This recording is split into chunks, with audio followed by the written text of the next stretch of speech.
ధన్యవాదాలు అధ్యక్ష, ఈ అవకాశం ఇచ్చినందుకు.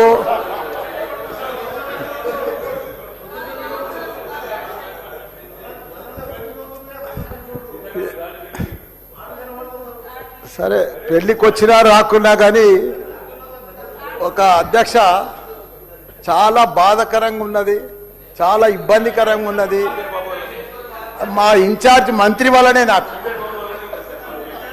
ఎందుకంటే నేను సురువుల మా శ్రీధర్ బాబు మాకు ఇన్ఛార్జ్ వస్తా అంటే నాకు మంచి మిత్రుడు ఆయన. నాకు అప్పుడు ఆయన మంత్రి ఉన్నప్పుడు 2009లో నా కాలేజీలకు హెల్ప్ కూడా చేసిండు ఆయన. కానీ అట్లా వచ్చినందుకు ఇప్పుడు మళ్ళీ మాకు ఇన్ఛార్జ్ మంత్రి అయినందుకు చాలా హ్యాపీగా ఫీల్ అయినా.